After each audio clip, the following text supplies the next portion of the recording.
Si je voulais continuer la rencontre entre Yaakov et Rachel, c'est-à-dire cette rencontre que j'appelle la rencontre de l'amour romantique, c'est-à-dire du coup de foudre, où Yaakov, dans cette rencontre, a véritablement, et Rachel également, trouvé les eaux vivifiantes dont nous avons parlé, ce n'est malheureusement pas avec Rachel qu'il sera marié en premier, mais avec sa sœur Léa.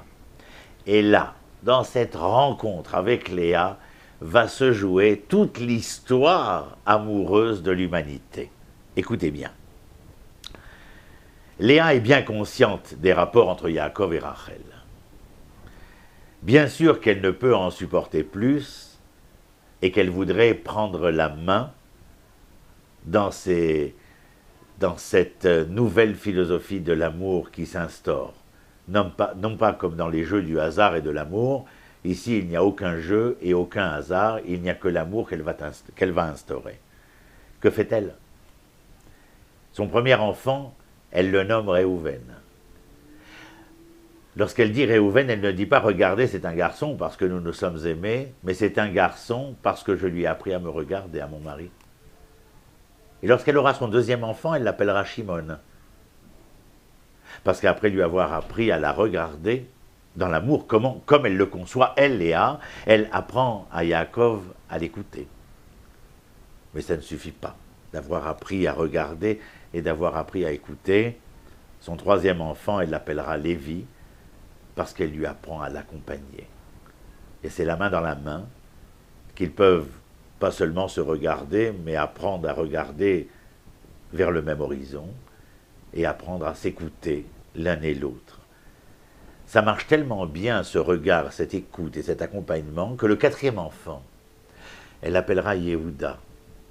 Oui, ça veut dire merci. Elle est la première femme de l'histoire à remercier l'Éternel de lui avoir offert la possibilité à elle, comme mère d'un féminisme de l'amour, elle remercie l'Éternel de lui avoir offert véritablement dans cette prise de position vis-à-vis de l'amour qui se construit, à tel point que Rachel ne s'en laisse plus compter. Elle a bien vu ce que sa sœur a réalisé. Elle se rend auprès de Yaakov et elle lui demande une chose des plus naturelles. Elle lui demande, elle aussi, de pouvoir tomber enceinte afin de mettre au monde un enfant, et que si jamais elle ne mettait pas au monde cet enfant, elle n'avait plus aucune raison de vivre.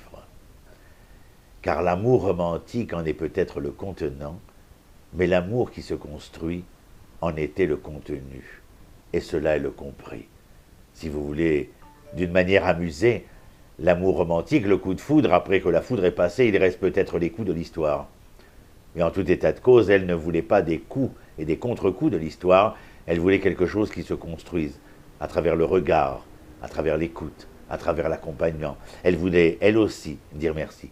D'ailleurs, quand on aime en hébreu, vous savez que le mot aimer, on aime à jouer aux chiffres et aux lettres bien avant Armand Jameau et France 2. Alors, les lettres ont des valeurs numériques. Amour, c'est 13.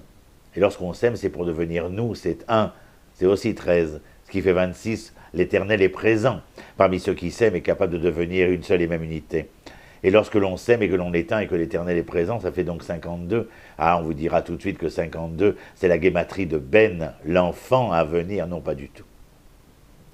Ben ici n'est pas en tant que l'enfant à venir, mais en tant que racine du verbe construire.